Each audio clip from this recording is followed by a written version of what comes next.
Good morning. Among 9th day, among day 9 sa Ramadan na countdown kuan. Tungod sa kakusog siguro sa ulan kagahapon, walay klase ang akong mga alaga karong adlaw. So nagpabilin lang ko. Nagpabilin lang mi. Sa balay wala lang.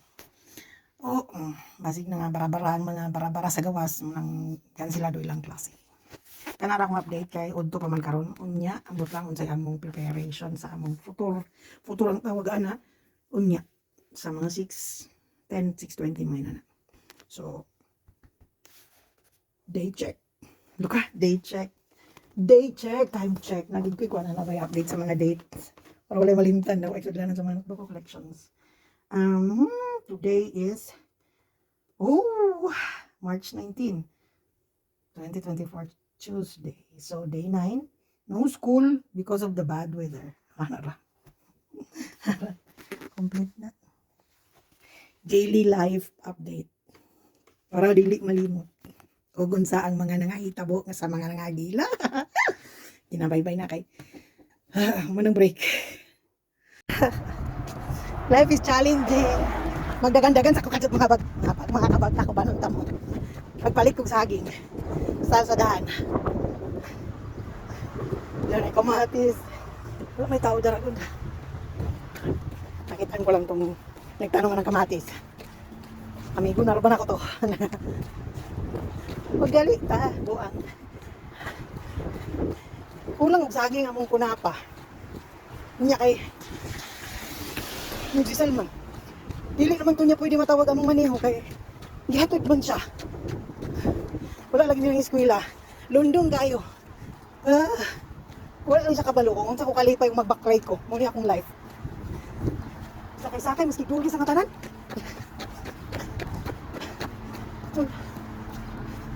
Anong mag-survey man ko sa inyong sakyanan? Mag-shortcut day ko. Bara!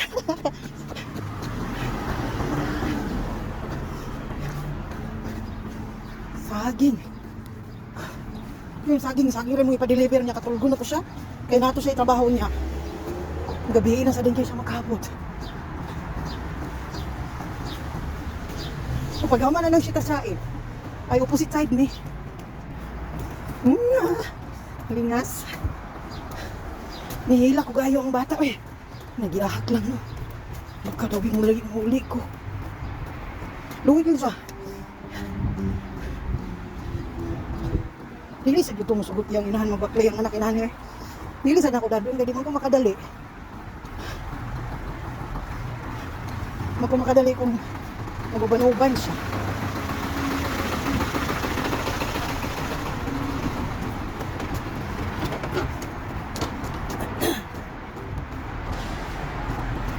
No, ang unahan ganin palitanan og kape.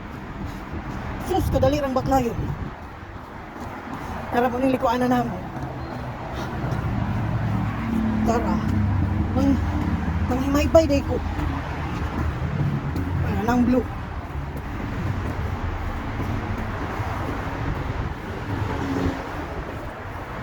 Himaybay lang man ako kadayon ko. Katok. Yabi.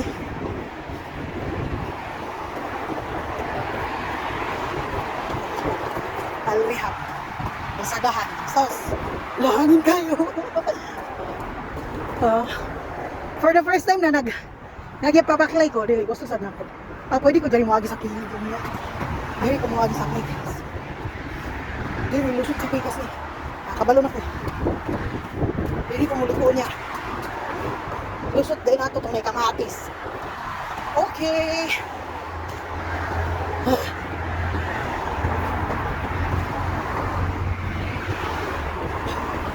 Picture din ko.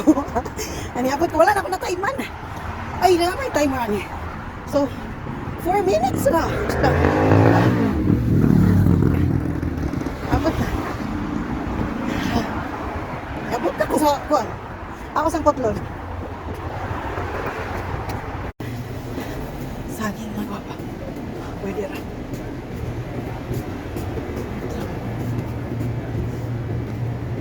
Ilan lugar?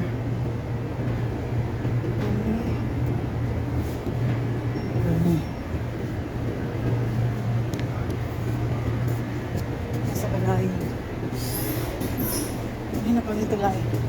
Bila. Magatas. Ay na. Hindi ko na yung dito eh. Tanawa. Hindi po to sa Judang Lubi. Asa na ni? Di na?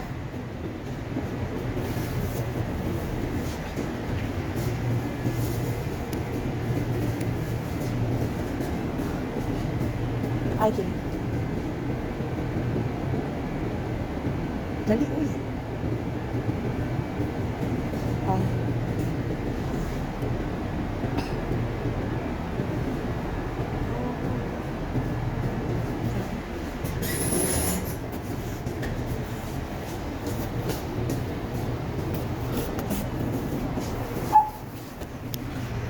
$5.95. 500 kilo. Oh, come. 9.40.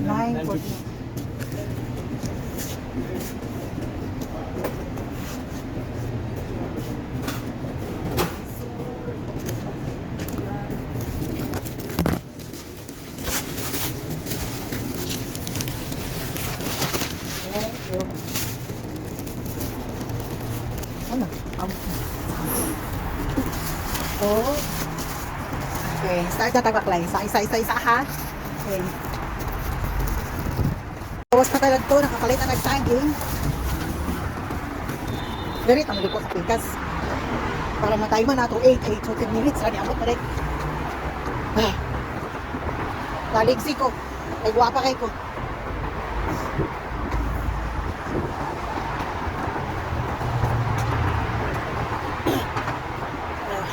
Ayaw na lang dihag-agi Maria kay daghan kay mga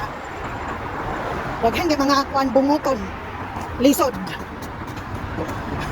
Di biro ta. Dito mga kita to. Dito ta kay dol to pagliko ato. Dito na dito sa may kamatisan. Dili man pwede. Ikay ta. 1 minute. 1 minute.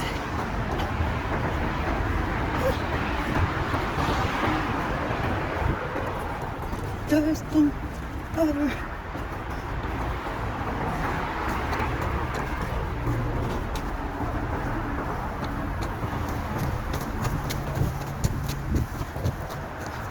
Nga na gudahin na to.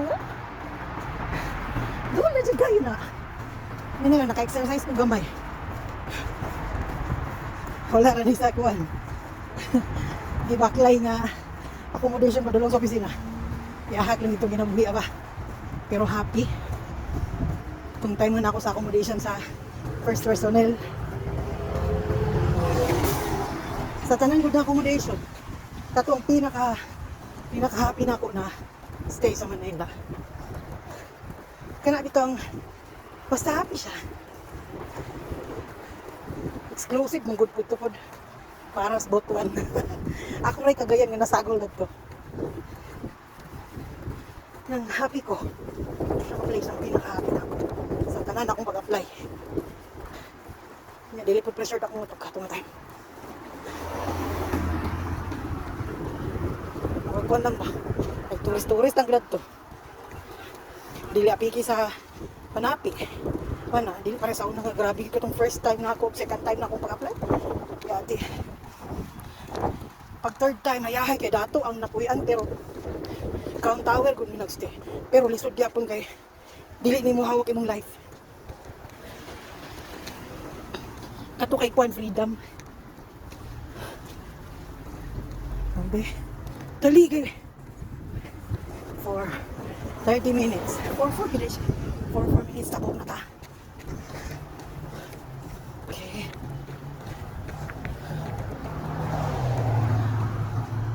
Aywa. Ambot lang, may lagi mo nung ito gila ang buwang.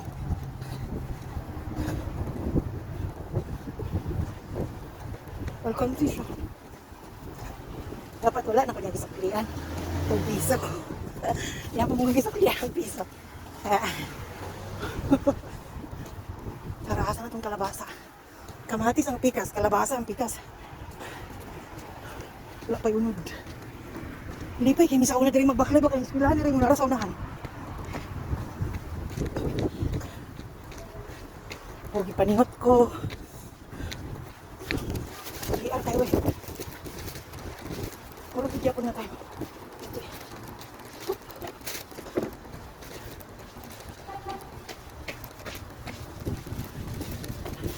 Four. Okay. Abot na. Yeah. Busy sa ginagmay mga luto-luto. Tulog na akong baby. Natulog na akong palangga dyan siya. Namalong na magsuga. Kaya na magtimailan niya natulog na siya. Palawin na natin. Kaya na, alam mo na mong pagkaon. Sana ako dahil. So, nag-request ko kanon. Ay, dugay na kanya wala katukan. Okay. Tama mo siya. Tama na kaya mag-imon rin ko kape. Alasingin ko na ako. Naglamisa na rin ko. Kung napadi ay na. Kung mura. Ay, napa isa. Kani. Okay, bugnaw na siya. Bugnaw na. So, taklo lang na siya. Okay, ready na nakaroon. Bi, samok lang ganyan ako. Natulog yung inahan. Yung trabaho pa naman niya. Alas 8. Panulong sa kalaunas kadlaw. Bi! I got a lot of things for mini soup. Okay, good job. Okay, this is hot. Tayo, Bi. Cancel. Off na na kay dry na siya. Hindi natin pa-dry na. Just don't go near here. Okay. Hot here, hot here. Magkaon pa ka mga pasok ang tanan. May galing na siya, maminaw. Gano'n siya, yan ang paglaglag. Yan ang paglaglag, basi magdahilaag ano. Imong sinamok, sayang inahan dito. Sayang magulang sa mukhang to. Ito'y buot sa siya pa'y gamay. Kaya na maglamisa na sa ako. 5:30 mag-imon akong kape. Dili ko busy.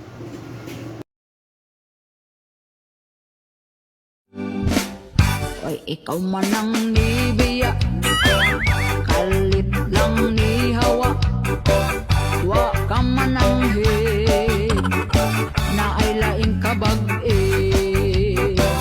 Ay, ikaw man ang nibiya, imong naung baga. Wala na ko'y sala, kung muabot ang gaba.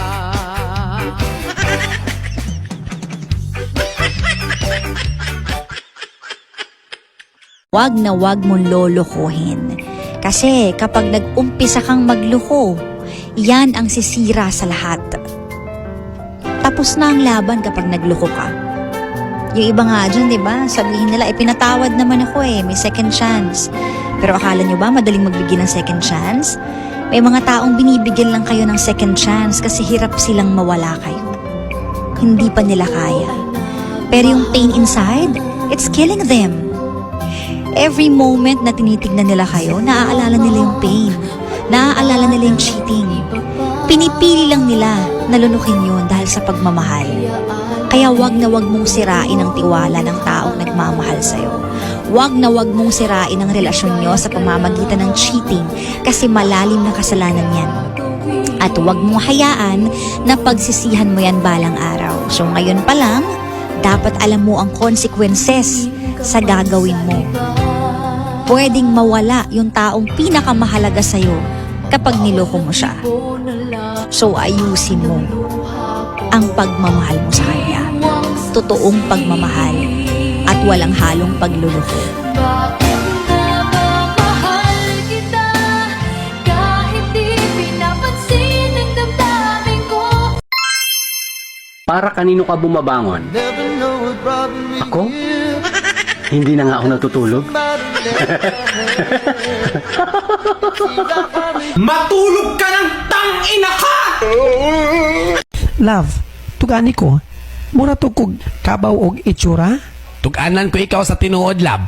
Basta mo saad ka, nga di ka manunga.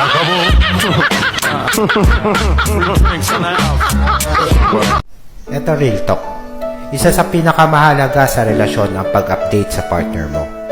Hindi mo po pwedeng irason ang pagiging busy mo para hindi mo na siya i-update. Tandaan mo na pagpasok sa relasyon, isang malaking responsibilidad yan. At kung hindi mo kaya i-handle yung bare minimum na yon, huwag ka na pumasok sa relasyon. Ito tatandaan nyo. Kahit gaano pa kabisi ang isang tao, lagi maglalaan ng oras yan para sa taong importante sa kanya. Kaya huwag kayo maniniwala kapag sinabi niyang busy siya. Dahil ang totoong nagmamahal at ang totoong nagbibigay importansya sa relasyon, marunong magpahalaga. Uy, Day, sa tingin mo, anong sekreto para tumibay ang isang relasyon? Ipa-welding mo.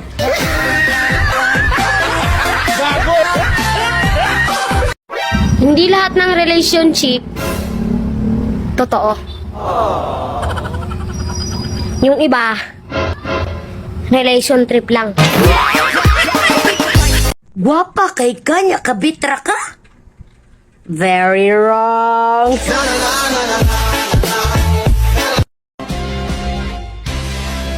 Ako magsiselos?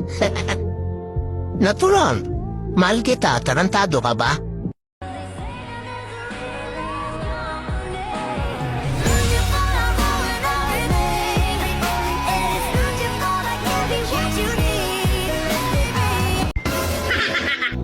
Araw-araw na lang sobrang init.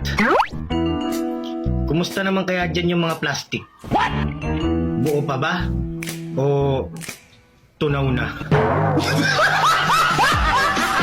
Dito naman tayo sa September. Sila naman yung mga taong generous sa Tagalog, mapagbigay. Hindi selfish. Hindi siya maramot sa pagmamahal sa ibang tao. Ika nga more of a giver than a receiver. Masaya na siyang nakakatulong sa iba. Kadalasan, kahit hindi siya showy, pero deep inside, importante ka sa kanya. Though may mga pagkakataong natitake for granted siya, hindi na mahalaga yon. Ang importante, nagawa niya yung alam niyang tama. At heto po yung mga ipinanganak ng September. Ang mga nakalagay rito ay pawang gabay lamang. Meron tayong free will, gamitin natin.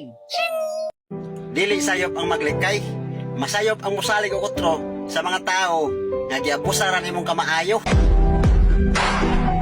Huwag niyong iwanan ng lupa ang mga anak nyo dahil pag-aagawan nila yan. Utang ang iwanan nyo para walang mag-aagawan. Ang pagmamahal ko sa'yo parang lamok. Hindi mo mararamdaman pag di kita tinusok.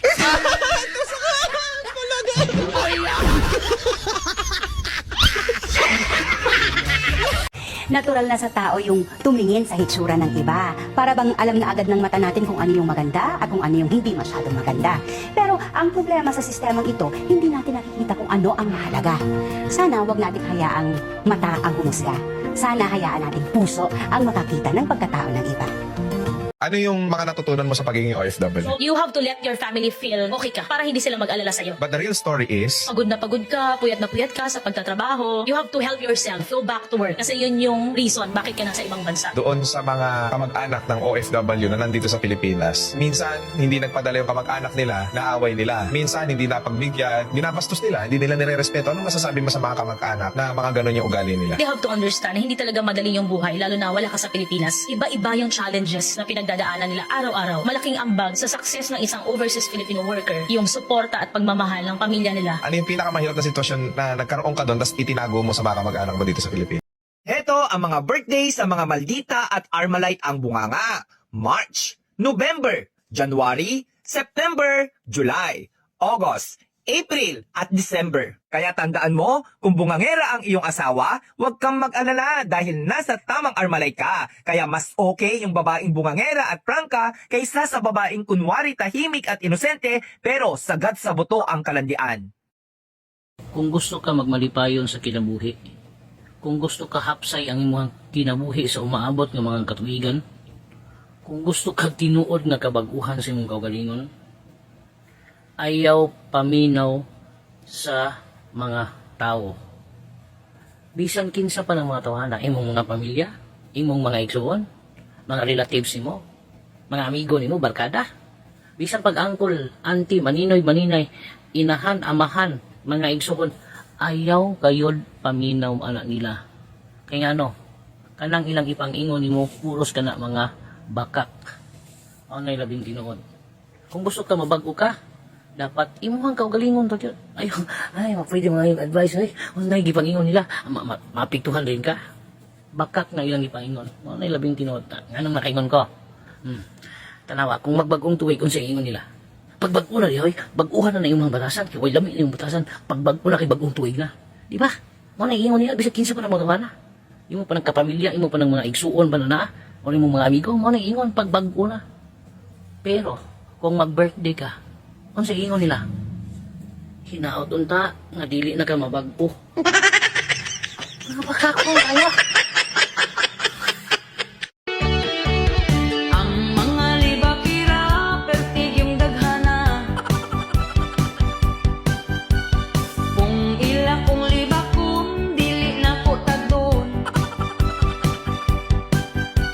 Look at me now, peaceful na po now, you don't know how. Pasagdi lang nang walay lingaw, muundang na na sila iyaw-yaw. Just don't mind sa murag babagkanding, focus lang to your goal and everything. Whoa, mama niya, pagkalibakira. Ito yung mga pinanganak na mga talented. December, February, July, August, October, September, at May. Sila yung mga magagaling kumanta, sumayaw, at umakting. Hindi lang sila talented, mabait, at mataas din ang respeto nila sa mga taong re-respeto sila ng tunay. Pero pag alam nilang ayaw sa kanila ng isang tao, iiwas sila dito at hindi nila papansinin. Yan ang mga ipinanganak na mga talented. Mahirap daw dito sa Saudi Arabia, madaming mga bastos na tao, nakakatakot daw yung lugar na ito. Palagi nga ang tanong sa akin bago ako pumunta sa bansang ito ay bakit daw Saudi? Well, kahit naman ako sa sarili ko, nagtatanong din kung bakit Saudi Arabia. Sabi nga nila, kung hindi mo susubukan, paano mo mararanasan? I remember the time na sabi ko dati nung nag-aaral ako, siguro talagang ipag-iibang bansa lang ang paraan para maranasan naman namin kahit paano ang buhay na hindi namin naranasan mula pa nung una. Kala ko nga doon, pag nag-abroad ka talaga, matatapos na lahat, aasenso na kayo. Well, wala naman talaga sa bucket list ko na pumunta dito sa Saudi Arabia. It's just happened na parte ito ng journey ko na parang dito ko sinimulan lahat. Sa araw-araw, mas natutunan ko ang konsepto ng buhay dito. Hindi naman mahigpit yung mga tao dito. Depende yan kung paano pakikisamahan yung mga tao sa paligid mo. Hindi ka rin babastusin dito kung hindi ka naman kabastos-bastos. Dito din depende sa trabaho, hawak mo yung oras ng pahinga mo. Libre ang accommodation, may food allowance, at mura ang cost of living. Kaya for me, as long as may opportunity dito muna ako at magpapatuloy ako. Ingat! Ang tiwala ay hindi basta-basta ibinibigayan. Kaya para sa akin, kapag may taong nagtiwala sa'yo, do your very best to protect that trust na binigay sa'yo. Imagine mo, hindi lahat ng tao pinagkatiwalaan yan. Tapos sa'yo nagtiwala, ingatan mo. Wag na wag kang gagawa ng aksyon na pwedeng masira ang tiwala na binigay sa'yo. Para sa akin, ang tiwala ay ginto. Higit na mas mahalaga kesa pera. Kaya kapag ibinigay sa'yo, make it sure na ingatan mo. 1, 2, 3, 4.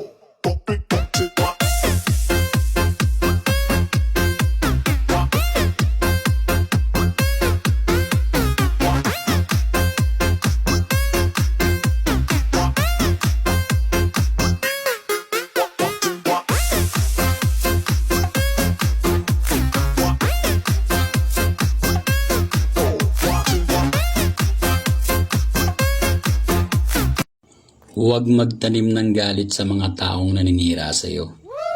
Basta't alam mo lang tama ang ginagawa mo. Huwag mong isipin.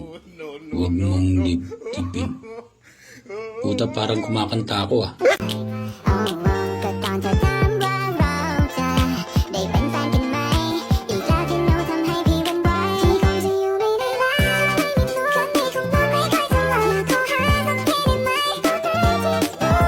Pag pinapili ako, sino pipiliin ko, anak o karir?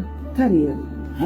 Paano ko palalakihin yung anak ko kung wala ko yung pakakain? Pero hindi ko ibig sabihin na pinili ko yung karir ko dahil mas mahal ko yung karir ko kaysa sa anak ko. Mas mahal ko yung anak ko. At kung hindi ko pipiliin yung karir, wala siyang environment na mahusay na kilalakihan o school. Mas iniisip ko na yung galit ng anak ko. Hindi ko magalit sa akin eh. Masama ba humingi ng tawad sa anak? Kung meron kang pagkakamali, hindi naman di siguro. Hindi porke nanay tayo at anak sila, lagi na tayong tama. Lalo na sa panahon ngayon, marami na tayong hindi alam ng mga magulang sa nangyayari sa mga kabataan. Makinig na lang muna tayo, tsaka tayong magdesisyon. I-trust natin sila. Pag mali yung ginagawa, yan, dyan tayo pumasok. Alam ko, pinlaki ko ng tama, so kung ano man ang magiging desisyon nila, ay sa likod lang ako. Palagi natin pagkatiwalaan. Pag duda ka sa pagpapalaki mo, ikaw na may problema. Kung alam mo na pinalaki mo ng tama, pagtiwala ka.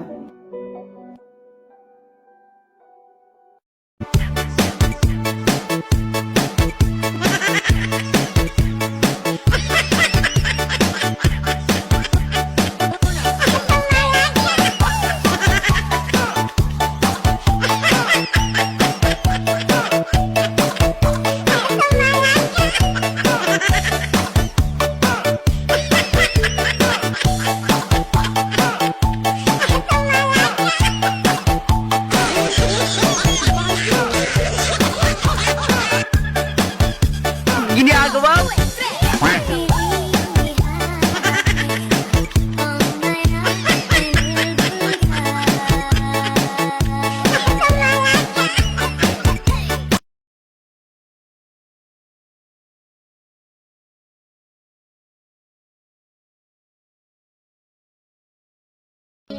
Kanang LDR nga relasyon, kalas kay nagsilpon, kadaaway, guba.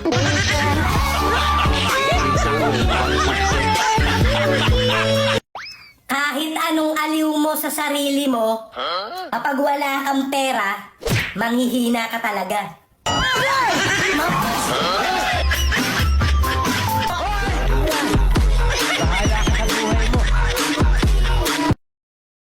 Hoy!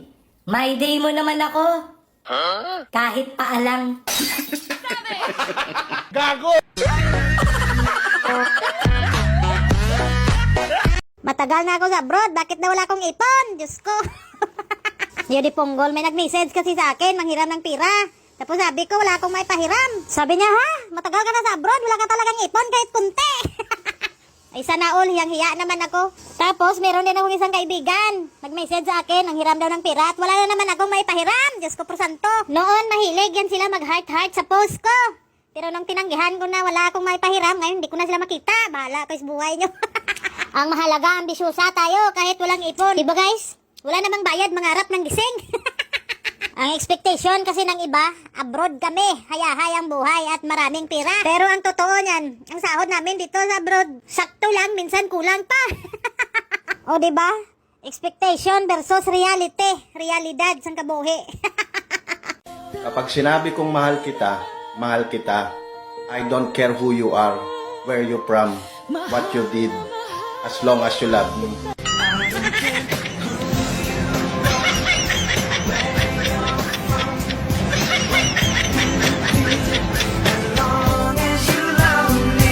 Alam mo, ikaw ang susi ng puso ko. Oh, talaga? Isining kasama mo kanina. Duplicate.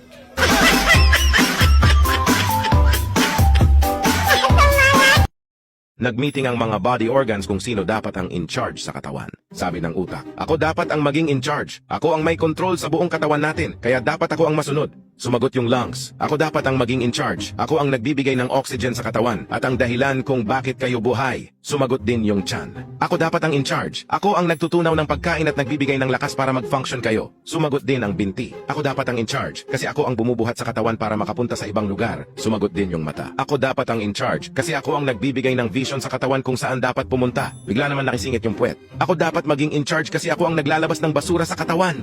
Lahat ng body parts ay nagtawanan at ininsulto ang sinabi ng puwet. Kaya nagtampo ito at hindi nag-function. Makalipas ang ilang araw ay nagkaroon ng utak ng sobrang sakit na headache. Naging bloated yung tiyan. Nagsimulang magtubig ang mga mata. Hindi makatayo ng maayos yung binti at hindi nakakahinga ng maayos yung lungs. Kaya napagdesisyonan nila na yung puwet dapat ang maging in charge. Moral of the story, kahit sobrang laki ng ambag mo sa isang grupo, may isang puwet at ugaling tae ang dapat palaging nasusunod.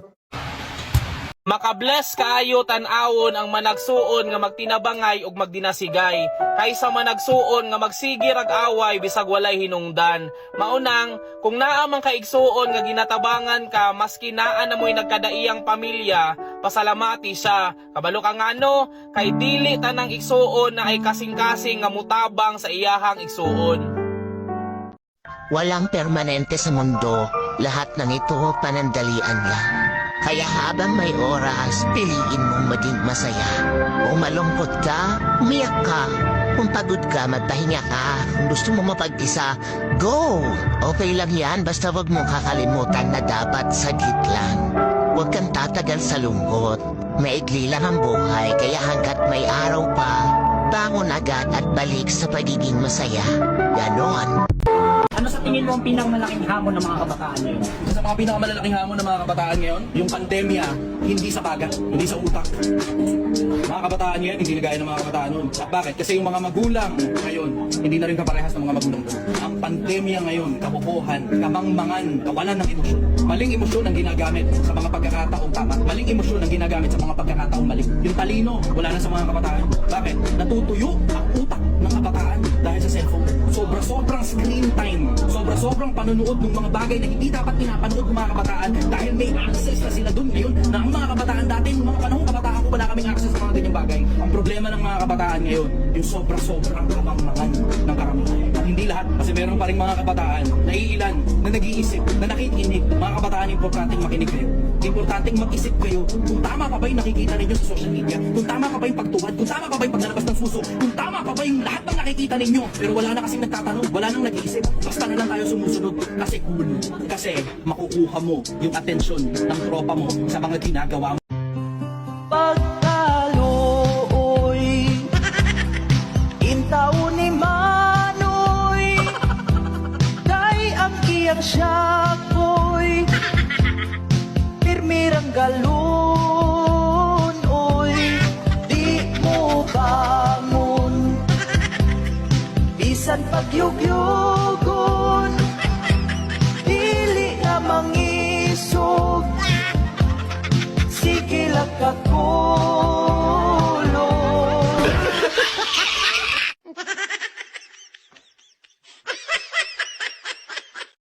Bago ka pumasok sa buhay ng isang tao, dapat handa ka sa ugaling meron siya.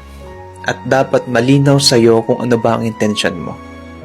Hindi dahil gusto mo lang siya kasi na-attract ka, napugian or nagandahan ka, or naputian ka lang sa kanya. Dapat malinaw sa'yo na kaya mo gusto pumasok sa buhay niya kasi gusto mo maging parte ng buhay niya. At handa ka sa ugaling meron siya. Kapag pumasok ka na sa buhay niya, responsibilidad mo na siyang alagaan, mahalin, at iingatan. Hindi para baliwalain lang. Remember na kapag nagmahal ka, parte na yan ng pang-araw-araw mo na buhay. Kasi commitment yan. Hindi mo pwedeng baliwalain yung partner mo or hindi ka pwedeng umastang single lang kasi may tsawa ka na o may partner ka na. At isa pa, wag na wag mong ipapakita na kaya ka lang niya magugustuhan kasi nag-e-effort ka. Dapat, kahit sa sobrang hirap ng pinagdadaanan nyo, nag-stay ka pa rin. Masarap ma-in-love, masarap kiligin kapag okay pa lahat at masaya pa kayo. Pero what if dumating sa point na nagkakalabuan na at nakakaproblema na relasyon nyo? Mag-i-stay ka pa ba? Panghahawakan nyo ba lahat ng mga promises nyo o yung mga sinumpaan nyo na kahit anong mangyari walang iwanan? Kapag ba dumadating kayo sa point na parang ang labo ng ilaban ng relasyon nyo, ilalaban nyo pa kaya? Mabilis magsabi na ilalaban kita hanggang huli, pero pag nandyan na, minsan nagdududa ka na sa sarili mo kung kaya nyo pa. Huwag mong sasabihin sa kanya na mag-i-stay ka kung hindi naman pala. At huwag na wag mong sasabihin na mahal mo siya kung hindi mo kayang patunayan sa gawa. Kapag araw-araw mo pinapatunayan sa kanya na deserving ka sa pagmamahal niya at deserving ka na maging partner niya, hanggang huli ilalaban ka niya.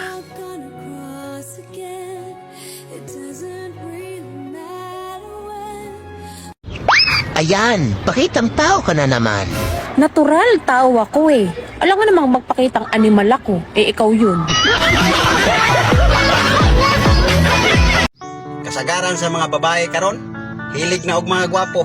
Pero og masingkol ma'am na, damay pa may mga api kikitsura.